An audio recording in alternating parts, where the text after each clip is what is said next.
Hello, असल law study में आपका स्वागत है। आज की इस वीडियो में हम चर्चा करने जा रहे हैं हिंदू लॉ में, हिंदू विधि में प्रथा के बारे में, कस्टम के बारे में। तो देखिए, हिंदू लॉ में कस्टम के बारे में, कस्टम यानी हिंदी में क्या है, प्रथा, प्रथा के बारे में। अगर आप हमारे इस चैनल पर नए हैं तो मेरा चैनल नीचे रेड बटन दबाकर अभी सब्सक्राइब कर लें, बिल्कुल निःशुल्क है। मेरी इस वीडियो को लाइक करें, शेयर करें, कमेंट भी किया करें, और चाहें तो आप मेरे मोबाइल नंबर पर मैसेज भी कर सकते हैं। Mobile number 94 112 85 081 9411285081। अच्छा, प्रथा के बारे में देखिए।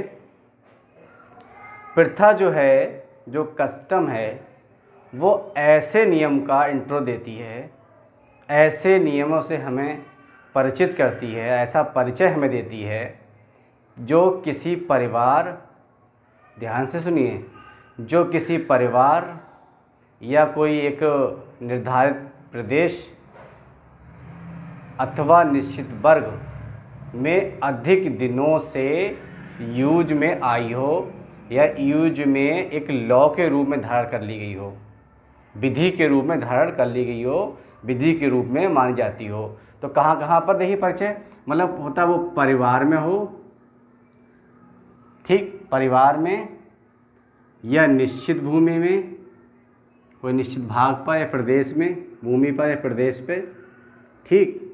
और तीसरा है एक निश्चित वर्ग, निश्चित वर्ग, ठीक। इन तीनों में बहुत अधिक दिनों तक, बहुत अधिक दिनों तक, ठीक, दिनों तक विधि के रूप में, ये भी देखिए लॉ के रूप में, लॉ के रूप में जारी रही हो या धारण कर लेती हो। वो नियम, वो रीति रिवाज, ठीक, जो बहुत दिनों तक परिवार में किसी निश्चित भूमि पर या किसी वर्ग पर लागू रहा है, चलता रहा, तो उसने क्या करा, चलते चलते विधि का रूप धारण कर लिया, तो वो प्रथा कहलाएगी। उसे हम प्रथा कहेंगे। क्या कहेंगे? प्रथा। उसे हम कस्टम कहेंगे। अब मनु ने कहा था, मनु के अनुसार मनु ने ये कहा था, पुराने रिवाजों में, जो पुराने रिवाज हैं उनमें कानून की शक्ति है। पुराने रिवाजों में कानून की शक्ति है। ये किसने कहा? मनु ने कहा। अब एक केस है प्रिवी काउंसिल ने, प्रिवी काउंसिल का जो केस है, अच्छा, प्रिवी काउंसिल एक शब्द है, ये है जो समझ में नहीं आता होगा कि कौन सा कोड है। जब भारत के अंदर सुप्रीम कोर्ट नहीं था, 3 कोर्ट थे सबसे पहले बनाए गए, तो उनकी जो अपील थी वो इंग्लैंड में जाकर प्रिवी काउंसिल में पहले होती थी, बाद में सम्राट के पास जाती थी, ठीक। तो वो न्यायालय प्रिवी काउंसिल कहा जाता था। अब ये जो केस है कलेक्टर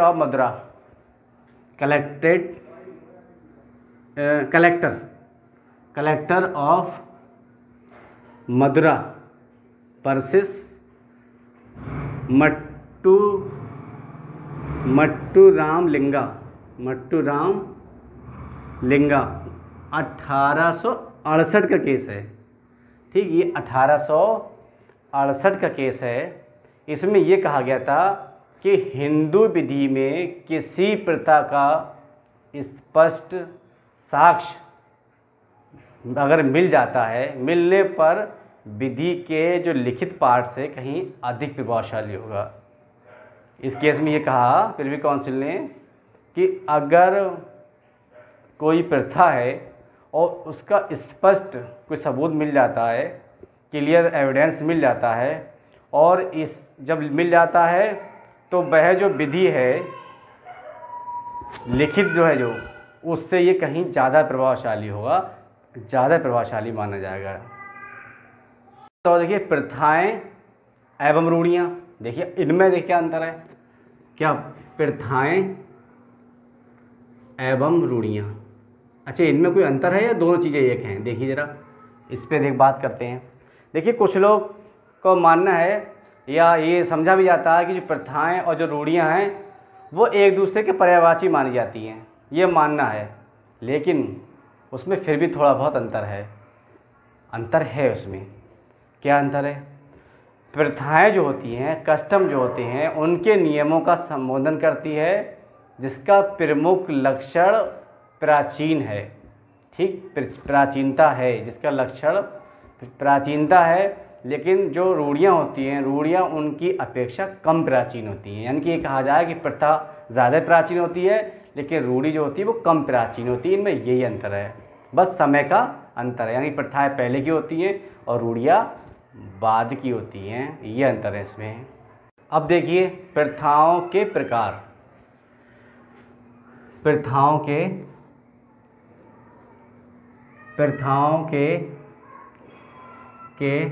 प्रकार, काइंड्स ऑफ कस्टम। ठीक है, काइंड्स ऑफ कस्टम। अच्छा, ये जो प्रथाओं के प्रकार हैं, जो काइंड्स है इसके, वो 3 प्रकार के हैं। ठीक, 3 प्रकार के हैं। पहला है लोकल कस्टम, यानी स्थानीय प्रथा। पहला है स्थानीय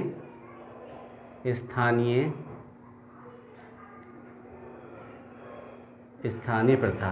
ठीक है, इसे इंग्लिश में कहते हैं लोकल कस्टम। पहले समझिए लोकल कस्टम में क्या है। ये ऐसे रिवाज होते हैं जो किसी प्रदेश, ठीक, किसी प्रदेश, ध्यान रखिए, किसी प्रदेश या प्रांत या जिले तक, तीन क्षेत्र हैं इसके। लोकल के 3 क्षेत्र हैं। क्या? किसी प्रदेश तक, किसी प्रांत तक या जिले तक ये लागू रहते हैं। ये जिले तक सीमित रहते हैं और उस देश के, उस क्षेत्र के यानी प्रांत के, उस जिले के जो निवासी हैं उन निवासियों पर ये रिवाज मानने के लिए बाध्यता रहती है, वो ये रिवाज मानने के लिए बाध्य हैं। अब दूसरे प्रकार का है वर्ग विशेष पर। ये तो था क्षेत्र जिले पर, अब है वर्ग विशेष पर। वो जो 3 बातें शुरू में मैंने कही, ये देखिए वर्ग विशेष पर। ठीक, वर्ग विशेष में, वर्ग विशेष की प्रथाएं कौन कौन सी, देखिए वर्ग विशेष की प्रथाएं या रीति रिवाज। इसमें देखिए होता है ये रिवाज किसी जाति या वर्ग या वंश या किसी व्यवसाय मानने वाले लोगों पर लागू होता है, विद्यमान होता है और ये बाध्यता होती है। तो ये भी प्रथा के तरह आते हैं। कौन सी प्रथा? विशेष वर्ग की प्रथा। तीसरा प्रकार है पारिवारिक प्रथाएं। पारिवारिक, तीसरा है पारिवारिक। ठीक, पारिवारिक प्रथाएं। तो पारिवारिक प्रथाओं कौन सा है? ये ऐसे रिवाज हैं, ये परिवार पर ही विशेष रूप से लागू होते हैं। जैसे मठ है, धार्मिक संस्थाएं हैं, उत्तराधिकार के मामले हैं। ठीक, उत्तराधिकार के मामले हैं, मठ है, धार्मिक संस्थाएं हैं, इन पर ये लागू होते हैं। तो ये 3 प्रकार के प्रथाएं होती हैं, 3 प्रकार की। अब देखिए आगे इनके लक्षण देखिए, यानी प्रथा के लक्षण। तो प्रथा के जो पहला लक्षण है, प्रथा के लक्षण, पहला लक्षण कौन सा है? प्राचीनता। ध्यान से सुनिए, पहला लक्षण है प्राचीनता। देखिए, ये बहुत समय तक व्यवहार में बनी रहनी चाहिए। अगर बहुत समय तक व्यवहार में बनी है तो इस कारण ये एक नियम का रूप धारण कर लेती है, नियम के रूप में स्थापित हो जाती है। जब नियम के रूप में स्थापित हो जाती है तो ये कानून का रूप भी धारण कर लेती है। लेकिन इसकी कोई निर्धारित समय सीमा नहीं है कि कितनी प्राचीन होनी चाहिए, कितनी पुरानी होनी चाहिए। लेकिन कुछ न्यायाधीश हैं जिन्होंने ये माना है कि जो प्रथा है वो कम से कम 100 वर्ष पुरानी होनी चाहिए। 100 वर्ष, वैसे निश्चित नहीं बताएगी कोई, लेकिन फिर भी कुछ न्यायाधीशों ने, न्यायशास्त्रियों ने ये माना है कि कम से कम 100 वर्ष पुरानी तो होनी चाहिए। दूसरा उसका लक्षण है अपरिवर्तनशील और निरंतरता। ये ऐसी प्रथा होनी चाहिए, ऐसा नियम होना चाहिए जो अपरिवर्तनशील हो, निरंतर चलता रहा हो, निरंतर प्रचलन में रहा हो। अगर ऐसा नहीं है तो ये प्रथा नहीं मानी जाएगी। तीसरा है स्पष्ट प्रमाण। देखिए, कोई अगर कहे कि हमारी ये प्रथा है, हमारा ये रिवाज है, हमारे क्षेत्र में, हमारे वर्ग में, हमारे विशेष में, हमारे परिवार में, तो उसे इसका स्पष्ट प्रमाण देना होगा, सबूत भी देना होगा। ठीक, ये प्रथाएं निश्चित और स्पष्ट होनी चाहिए। ये कोई प्रथा बार बार न्यायालय में आ चुकी है, मतलब वो प्रथा अगर न्यायालय में बार बार आई है और उस पर क्या हुआ, न्यायालय के द्वारा उसे मान्यता भाई हर बार मिली है, तो ये स्पष्ट प्रमाण माना जाएगा, ये विधि का अंग माना जाएगा, विधि का भाग माना जाएगा। लक्षण प्रमाण भार। भाई प्रमाण भार भी इसका लक्षण है, सबूत भी देना पड़ेगा। पांचवा है युक्ति युक्तता। देखिए, प्रथाएं तर्क और विवेक से परे होती हैं। अगर तर्क और विवेक से परे हों तो उसे मान्यता प्रदान नहीं की जाएगी। अगर किसी तर्क और विवेक से परे हैं तो फिर उसे मान्यता नहीं मिलेगी। ठीक, रीजनेबल भी होने चाहिए, नैतिकता भी हो उसमें, नैतिकता हो और लोक नीति के विरुद्ध ना हो, ये भी लक्षण है। प्रथाएं जो होती हैं वो अच्छे आचरण की होनी चाहिए, अच्छे आचरण वाले लोगों के लिए अपनाई जाने वाली हों, उन पर लागू होती हों, और ये जो रीति रिवाज हैं वो नियम धारण कर लेते हैं, एक विधि का रूप धारण कर लेते हैं। तो ये नैतिक भी होने चाहिए, लोक नीति के विरुद्ध ना हो। सातवां लक्षण जो है इसका वो है विधायन और अधिनियम के विरुद्ध ना हो। जो विधायन है, जो अधिनियम हैं बने हुए, उन अधिनियम के विरुद्ध भी नहीं होना चाहिए। ठीक, और आठवां है प्रथाएं आपसी समझौते से निर्मित नहीं होनी चाहिए। ये बिल्कुल ध्यान रखने वाली बात है कि जो प्रथाएं हैं वो प्रथाएं समझौते द्वारा निर्मित ना हो। अगर समझौते द्वारा निर्मित हैं तो ये प्रथा नहीं मानी जाएगी, क्योंकि तो समझौता हुआ आपस में। ये कहाँ प्रथा है, ये रीति रिवाज नहीं है, तो इसे फिर कानून के या विधि के रूप में धारण नहीं माना जाएगा।